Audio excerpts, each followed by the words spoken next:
So this experiment is about the demonstration of the isolation and culture of the hepatocytes. So when we talk about the hepatocytes are the cells which are obtained from the liver. So the liver could be a goat origin or from a mouse or of any origin. So we can isolate the hepatocytes either by physical method or chemical method.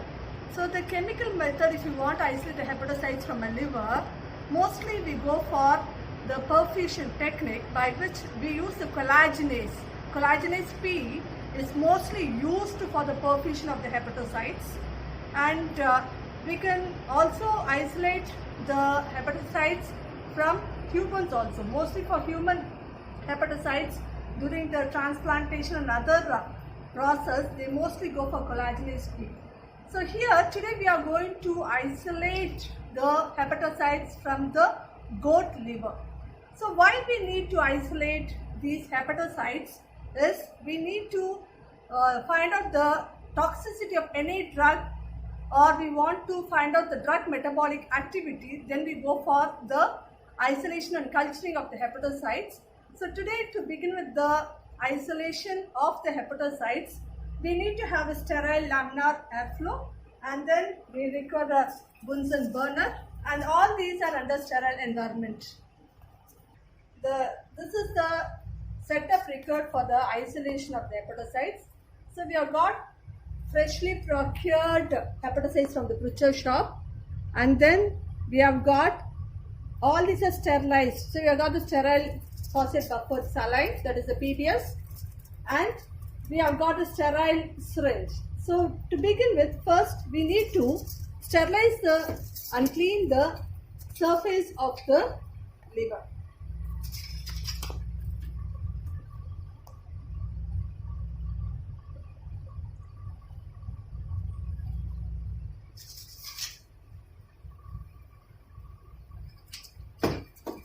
So we have to completely, all these forceps are also sterilized. So we need to completely sterilize the surface of the liver so that it is completely clean. It is completely clean and it is free of any contaminations are present.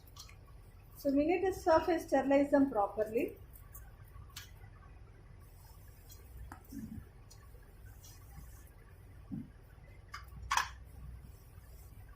After surface sterilizing, we need to discard the contents of the liver. We need to discard the washed PBS.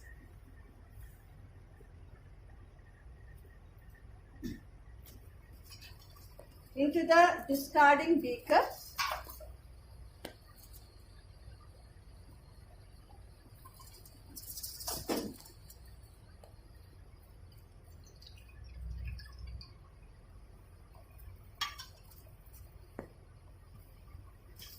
So we need to again pour the PBS.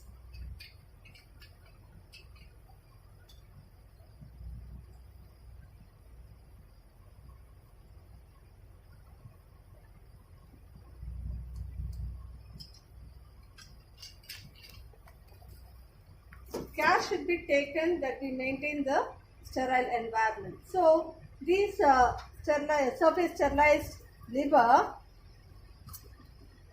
should be perfused with the PBS. So we take the PBS and then we fix the syringe and then we perfuse the liver in order to get out the hepatocytes out of the liver. So the pressure makes the hepatocytes to get out of the liver. So each and every time we need to. So this procedure should be followed multiple number of times, and we have to do this procedure till the color of the PBS turns red. So this is how.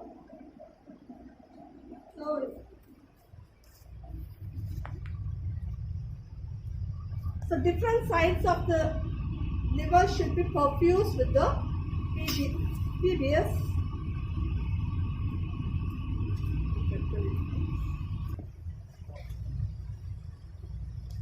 So after perfusing multiple number of times with the PBS,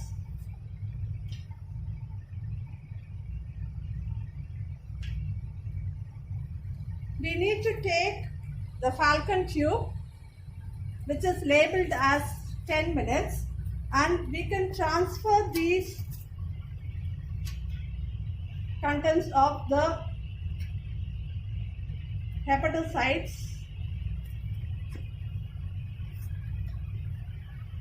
into this falcon tube.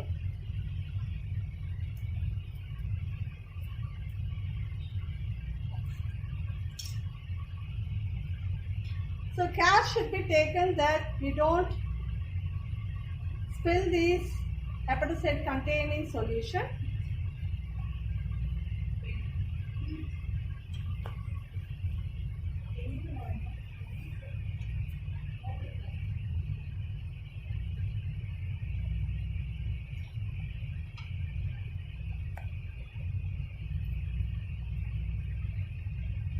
So we already labeled it.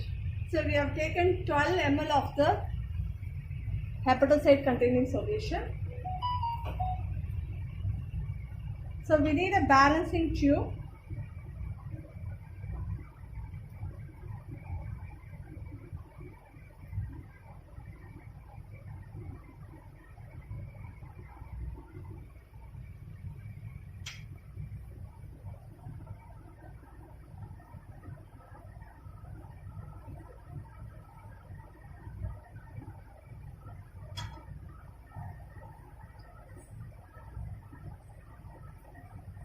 So you have got two tubes which are containing the hepatocyte solution. We need to centrifuge these two tubes at 1500 rpm for about 10 minutes. Two tubes are placed in the centrifuge tube, and then we need to set the timer for about 10 minutes.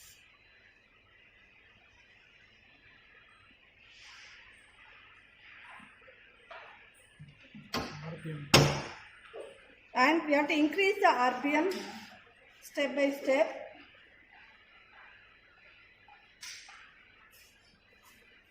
Till it reaches 1500 RPM.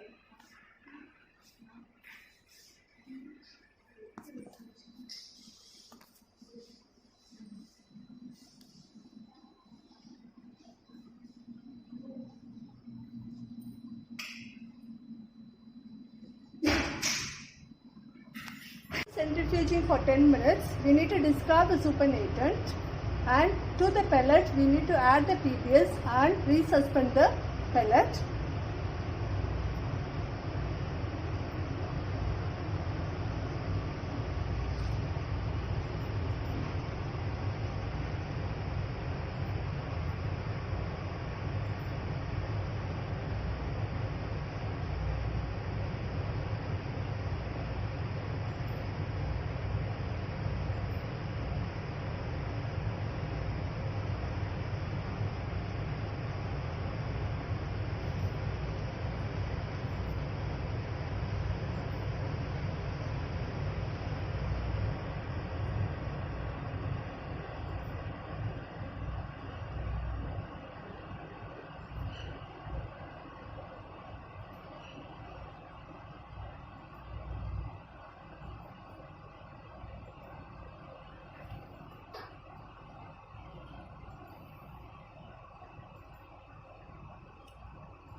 And we need to resuspend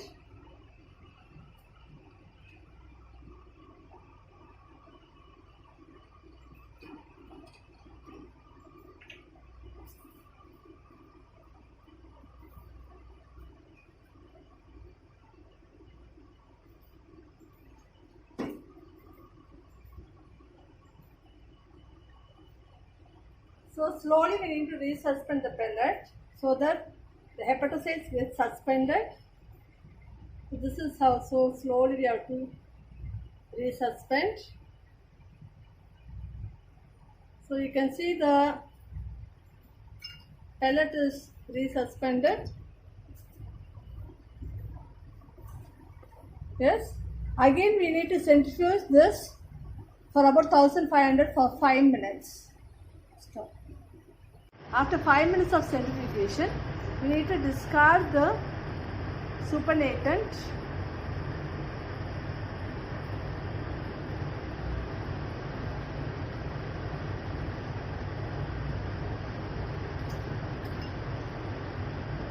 and resuspend the pellet in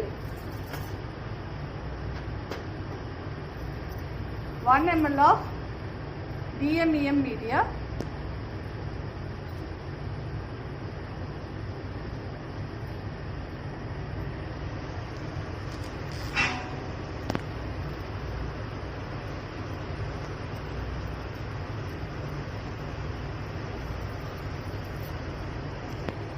We have to resuspend and then we can further culture this media and then count the cell for cell viability.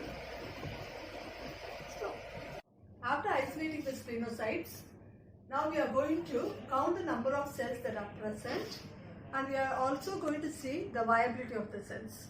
To begin with that, we are going to use the Newbar chamber, which is otherwise called as a hemocytometer, by which we will be able to count the number of cells that are present, and also we can check the viability of the cells. So first we need to clean the surface of the Newbar chamber and the cover slip with the ethanol. Pause.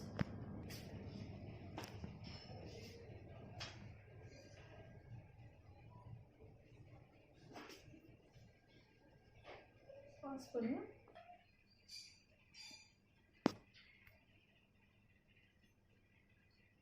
After cleaning the cover slip and the hemocytometer with ethanol, we need to place the cover slip on top of the hemocytometer to cover the squares that are present.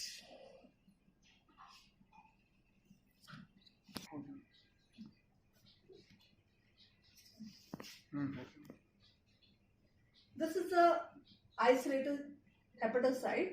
So we need to take equal volumes of the isolated hepatocyte and the trypan blue, and from the mixture we need to take 10 microliters.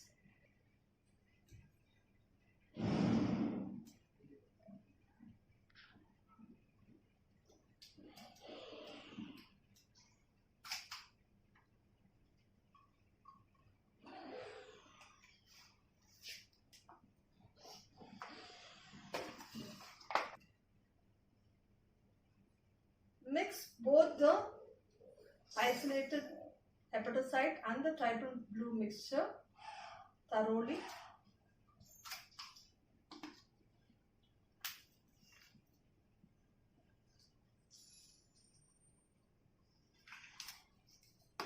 And from this mixture, we'll take 10 microliters to load to the hemocytometer.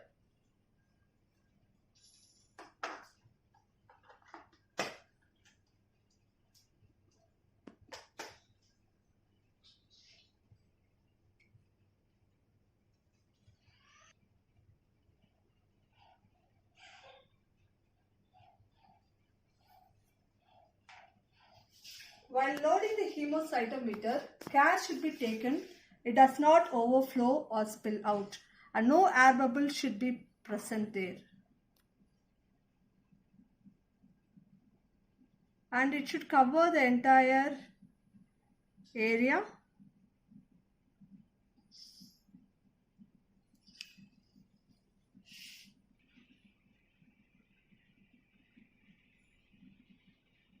After the sample application, we need to place the hemocytometer in the microscope.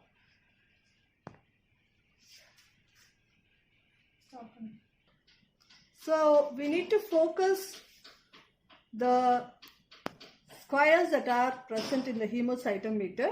Here you can clearly see the squares. So the dark blue ones are the dead cells. Because the cell membrane is totally ruptured, the trypan blue is able to enter into the cell. So they are all colored. They are colored in blue. But the live cells are colorless because they have got a very intact cell membrane. So the transparent blue cannot enter the cell, so they are all colorless, they are transparent. So those are the live cells. The dead cells are the dark blue ones. And we need to count the cells that are present in each and every square. Equal volumes of cell pellet and transparent blue are mixed in the ratio of 1:1 and the dilution factor is 2. 10 microliter of the suspension mixture will be charged into the humocytometer. And we can see, we have already seen in the microscope, the dead cells look dark blue in color and the live cells are colorless. The central portion of the humocytometer has a depth of 0.1 millimeter.